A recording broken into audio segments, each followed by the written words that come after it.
Sapa supremo Akhilesh Yadav ने डिम्पल यादव और दूसरे अपने एमपीज के साथ में जामा मस्जिद, जो पार्लियामेंट की जामा मस्जिद है, उसमें की और फोटो एक वायरल हुआ।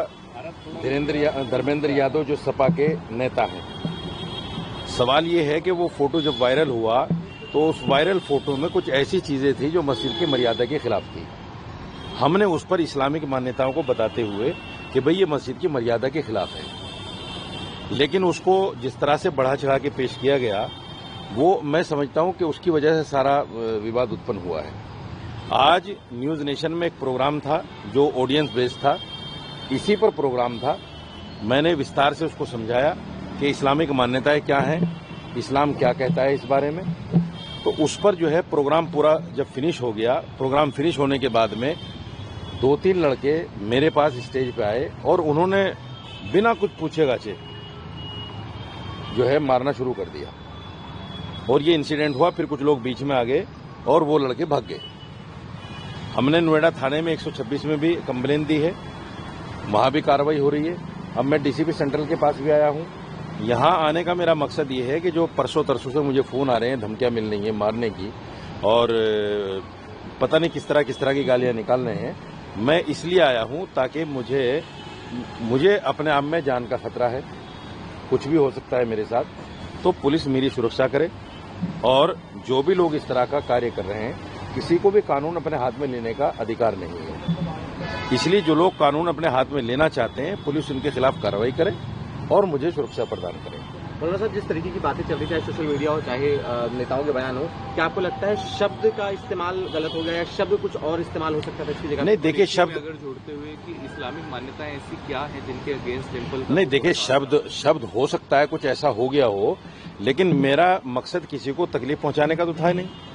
मैं तो सिर्फ ये कहना चाहता था कि इस्लामिक मान्यता ये है, जैसे इकरा हसन बैठी हुई थी बराबर में, प्रॉपर ऊपर से हिजाब वगैरह लगा के, मैंने ये कहा कि जैसे आप आरती करती हैं या मंदिर जाती हैं तो आप पल्लू लेते हैं और अपने आप को पूरा ढक छुप के जो है सब कुछ करते हैं, तो ऐसे ही इकरा हसन की तरह अगर डिम्पल यादव जी भी होती तो इस पर आपत्ति होने का कोई मतलब ही नहीं था। सवाल ये है कि उस फोटो को लेकर वायरल करने की उन लोगों को जरूरत क्या थी?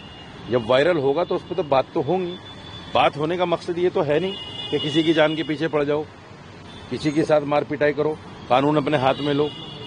जो भी है, अगर आपको मेरे बयान से आपत्ति थी तो आप कोर्ट जाते। मेरे खिलाफ एफआईआर हो गई है, एफआईआर में देखा जाएगा जो भी होगा। एफआईआर पर जो है ऐसा तो है नहीं कि भाई एकदम कार्रवाई होगी, पूछा जाएगा, देखा जाएगा क्या है इस्लामिक मान्यताएं, क्या है क्या नहीं है, वो सब कुछ होने वाला है।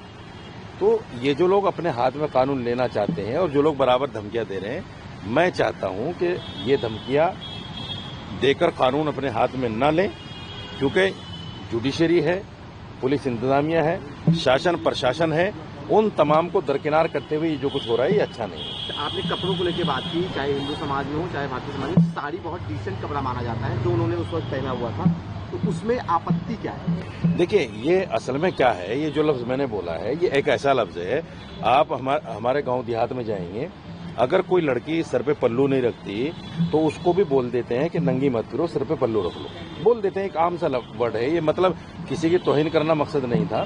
दूसरे ये कि अगर कोई आदमी नेकर बनियान में औरतों के पास आ जाए तो क्या कहीं औरतें देखकर भाई कैसे नंगा घूम रहा है, ऐसे नहीं होना चाहिए, मर्यादा रखनी चाहिए। ये एक आम सा वर्ड है, इसको बिला वजह का बतंगड़ बना के इसको कहीं ना कहीं जानबूझकर इस तरह की हरकतें की गई। फिर भी आप क्या तेज प्रकट करना चाहेंगे कि अगर आपके शब्द से किसी को कोई आहत हुआ है, कि लगता हो शब्द नहीं, देखिए मैंने आपसे पहले भी कहा कि मेरा मकसद किसी को तकलीफ पहुंचाना नहीं था, किसी की बेइज्जती करना भी नहीं था। मेरा मकसद सिर्फ ये था कि इस्लामिक मान्यताएं क्या है उसका ध्यान तमाम सियासी लोगों को रखना भी चाहिए, क्योंकि मंदिर में जाते हुए जब ध्यान रखते हैं तो मस्जिद में जाते हुए भी ध्यान रखना चाहिए। बस ये मकसद। ठीक है, धन्यवाद।